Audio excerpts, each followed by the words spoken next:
Logistics is a nightmare. Dealing with vendor is a nightmare. Wire transferring, paying, delivering, working with delivery companies, it's a headache. I want my AI or my automation to do my laundry and to cook for me, so I'll have time to do the interesting parts, the creative parts, not the opposite. Hello everyone, you're listening to CloudNext, your go-to source for cloud innovation and leaders' insight, brought to you by GlobalDots. IT hardware procurement, distribution, and logistics often get overlooked as routine tasks, taking a backseat to high-level strategy. Yet, these essential processes are the backbone of smooth operations, particularly for onboarding and offboarding. Neglecting them can cause major disruptions, productivity loss, high costs, security risks, and reduced efficiency. How aware are we of the logistical headache quietly affecting our team's performance? Hello, everyone, and welcome to CloudNext, brought to you by GlobalDots. I'm Tomo Mulvidzon, podcast producer, and I went to Dots offices to meet with Alon Zlatkin, CEO and co-founder of Dots. What is Dots? A new startup that solves logistic nightmares for IT departments and helps companies grow more efficiently on a global scale. Ganesh the Awesome, our beloved podcast host, joined us remotely. Alon, before we start, what should people know about you? Tell the listener a bit about yourself. I'm 39, married with a kid. Came to GlobalDots or Dots after running a startup for 7 years. And yeah, now I'm here. And also with us is our host, Ganesh, who is wanted to be here, couldn't be here. So we're doing this threesome together. It sounds strange, the word threesome. Not for Ganesh. Yeah. That's all right. We take the romantic symbolism with the nature, with the dots. So that's okay. So let's start with the key challenges in IT logistics that companies tend to overlook, and why do logistics remain a burden that no one wants to tackle?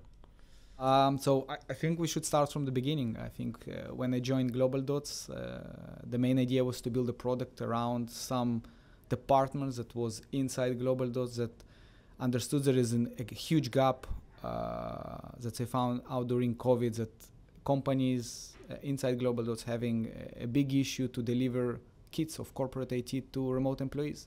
And they start scaling this up, and there's a big problem around it. HR departments, IT departments, procurement departments that's spending approximately, in our calculation, almost a third of the year on logistics. And we're not really inventing the wheel. I think what's happening inside the companies, there is this gray zone of like this stuff that's happening, but no one really knows about it. Not the CEO, not the COO, even not the HR. Just say like, oh, onboard me this guy in Japan.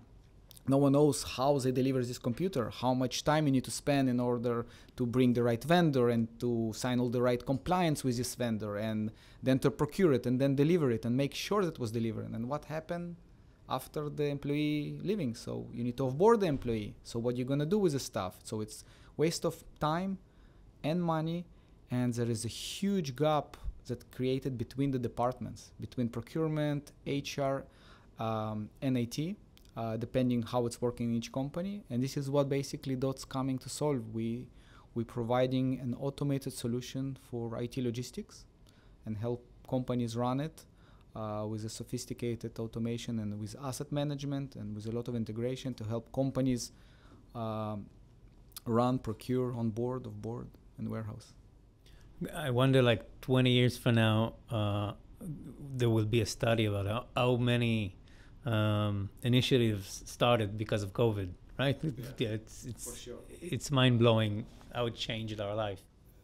It's an interesting point because logistics, or in general, everything related to procurement, even if you will try completely automated, there's so many fractures that happening inside logistics. Like you have the procurement, then you have the delivery, then you have the finance team, you have like all these purchase orders and service orders and the invoicing. So even if you will try to some way automate it, you still have so many fractures, and we're learning from existing companies what's happening right now and how we can help them to automate these processes, because the time and money that you waste in order to do it. I actually saw something very interesting, like someone saying like, I want my AI or my automation to do my laundry and to cook for me, so I'll have time to do the interesting parts, the creative parts, not the opposite.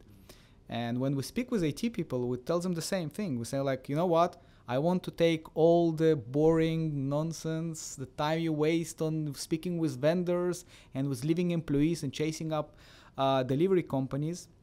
So you're actually going to have more time to deal with, with cloud solutions to your IT department, or better security to the assets you're running inside the company. So this is our approach, at least from this perspective. Doing the actual work.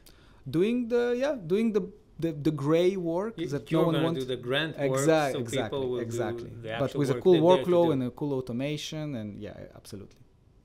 You touched there immediately on automation, and knowing it's currently the end of quarter as we do this recording, and it is complete chaos trying to get things through Salesforce and get all the right vendor orders and purchase orders and everything signed. Maybe you could walk us a little bit through some of the automation that's in there, or how you look to alleviate that. So at least from the perspective of the IT end of quarter, or in general chasing up about invoice and POs, I think here is the connection between the finance and procurement departments. You have so many other systems that build around POs and SOs and running vendors like, like ZipHQ or other platforms, right? But in general, Dots, I think the biggest Dots added value, we're not really competing with any one of the systems. What we really do, we integrate to the system. So we integrate it to Oracle NetSuite, and we integrate it to all the HRS like Bamboo HR and Workday and HiBob. We integrate it to Jump and Kanji and Intune. And we also integrate to all these other financial platforms. And the idea is basically to create ways that you, as an IT manager, as a procurement manager, have all the access, so you can connect each asset to the right invoice, to the right POs, and waste less money to chase up the people for each vendor, for invoice, POs, and so. I think the magic here inside the integrations. Is it true that CISOs and CTOs may not be aware to the day-to-day issues of employees with the small stuff? Yes, but then again, it depends on the policy of each company. Today we see a big, the same level in the big companies that is trying to consolidate the types of IT they hold. So instead of like managing like 10 kind of different laptops, they only manage like 2 MacBooks, and that's it, and with the same peripherals. And actually it's very easy to manage. But in 2025, we're going to release our employee portal. And inside the employee portal, I guess in the same ways that you're familiar today in HiBob, you will be able to log in, see what you have as an employee from your asset. You can choose maybe what you're going to be on your next computer, if you have some report, to tackle and stuff like that. I think it's dependent on the policy of the company. I don't think they're doing it deliberately. I think they're just trying to consolidate the level of the asset, and we can help them solve it. And the way we do it, that we can collect the off-boarded assets, we're selling it for them, gives them back credit, so they can always provide to the employees new kits at time. Sometimes when you're getting an old computer and you say, what's going on here and why it's broken, why it's not working properly, I think just because the company didn't really prepare for it. They didn't really prepare for your onboarding. Mm-hmm. They didn't really prepare and understand what they need to provide to you. And I think this is the wrong communications that's created between departments, between the HR, IT, and procurement. And this is part of what our system is coming to solve. It's creating this coalition between these 3 departments. So when HR connected, let's say, the HiBob, and you have an employee that in status hired. So our automation, our workflow, that any IT manager can build, saying like, okay, this guy is hired, this is his kit, it will be delivered on this date when he's starting to work, and that's it. And you will get the right assets in time. They will be brand new because this kit is warehoused in our stock, in the warehouses that we manage around the globe. Interesting part of that, I often believe that companies completely lose track of what they've given to people. And do you also see the platform as a way to recoup the losses of staff turnover in organizations? I do. I think part of the the policies today in the companies that only manage the notebooks. No one really manages all the peripherals, the screens and the headsets and everything else because there is no way to manage it. People say, how we'll be able to manage that? Now we're talking about in some companies hundreds of $1,000s a year, depending on the size of the company. And the notebook you need just to manage because you manage it in the MDM. But today what we provide in our system, if you procure with Dots, every assets from a small cable to a notebook to a TV printer or whatever you can buy in our global catalog, you are able to track. We have a changelog to each asset because it's moving from a vendor that we use to your employee, to the house, to his house, or to the, his local office in New York. And you will be able then to move it to other warehouse. Then we'll be able to sell it for you or refurbish it for you. There is a changelog for each asset. There is an order attachment, invoice attachment. So from the compliance perspective, you can track each asset, where it's been. I think the biggest pain today for companies onboarding and offboarding. And we have 100% success rate of offboarding employees, even the ones that don't answer in 2-3 months. And we are able to retrieve all these lost assets, sell it for them, or store it for them in our warehouse, and by that also manage this asset, not only notebooks. I understand the pain points at the onboarding and offboarding, but are there any pain points you see in the middle of an employee's cycle? I think to employ a proper employee, you just need to onboard them the computer on time, the computers that he asked for, the notebook he asked for, with the right peripherals. If you do it on time, I think the first impression of the employee is very good for the company. If you are late, and this is basically what's happening 90% of the time when you're doing it by yourself, because to manage a vendor and the delivery times, this is a headache, and sometimes you can't control what's happening with your vendor in the Philippines. Language barrier and staff barrier, and this is what we're coming to solve with our local partners. If you solve that, I think you're good to go. I think this is 90% of happy employee.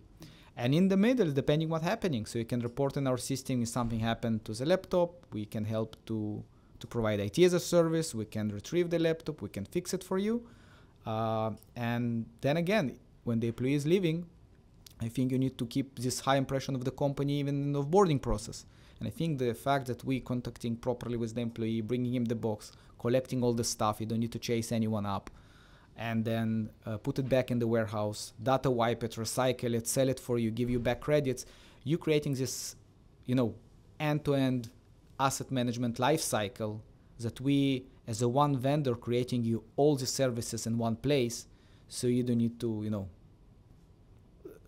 asking yourself every day, who is the next vendor, what I need to do, etc. The sales pitch makes perfect sense if you don't have an asset management system. And I'm sure that's most organizations, if I'm completely honest. But what would you say to companies that have built their own asset management system already? Because definitely larger corporations will have built an asset inventory and they will have built a company marketplace and all that. What would you say to those people? Well, I think all the companies that have their internal solutions that they build for asset management and running, let's say Jira Asset Management or other platform with the ticketing system or with Atera or some other platforms, our system is very agile. We call it the GLS, the Global Logistics Service. You can log in with your own system. You don't have to run your asset management with Dots. You can only use the GLS, the onboarding, offboarding, procurement. We're going to release our own API by the end of the year, so you can connect it to your asset management and track the onboarding and offboarding from your system.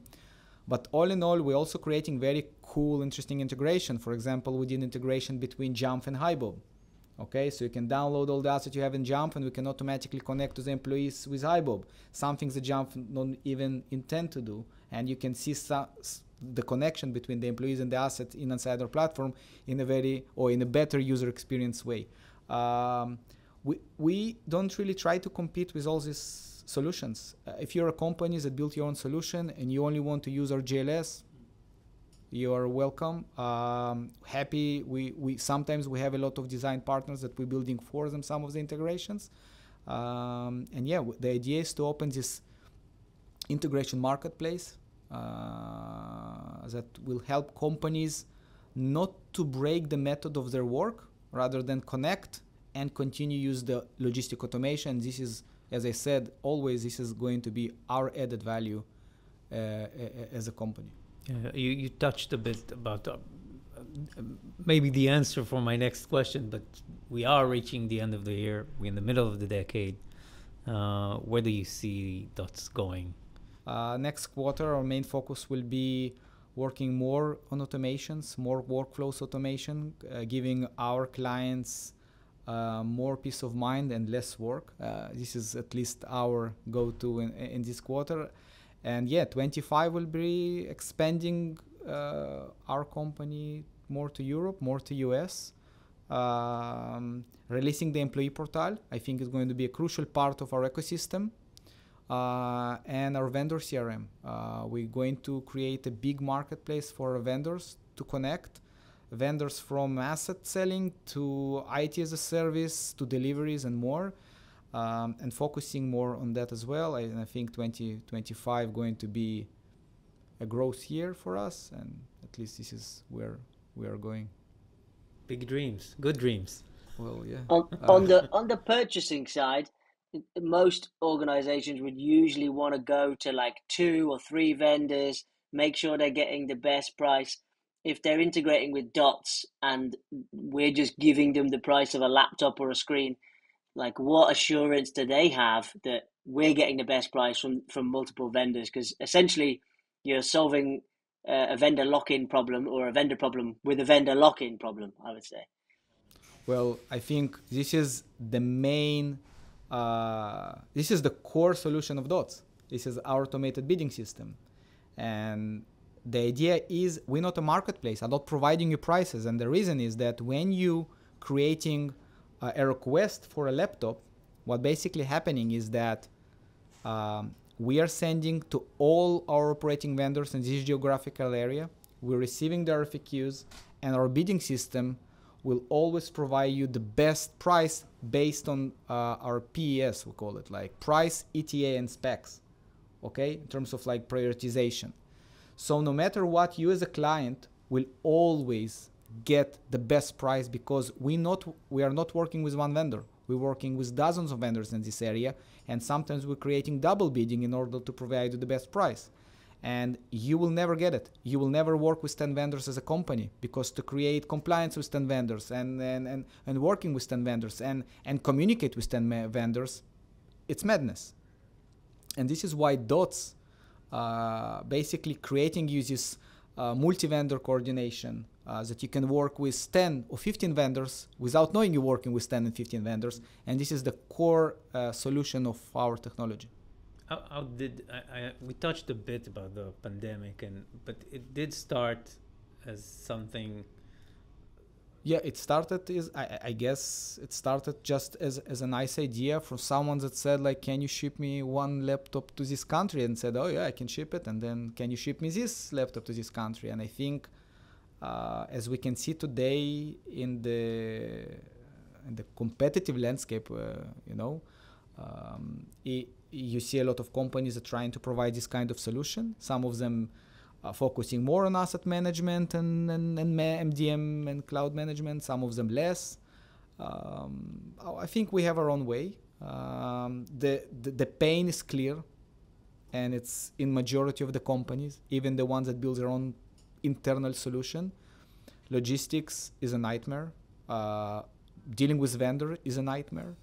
Wire transferring, paying, delivering, working with delivery companies in countries like, I don't know, in Brazil or Argentina or Vietnam or China, it's a headache. And companies today are, they're working globally, have a lot of branches, remote employees, and you want to give them the flexibility that people don't need to think twice if they want to hire someone in China or in Vietnam, because how they will deliver them the computer because of their compliance issues. So, and this is part of what Dots trying.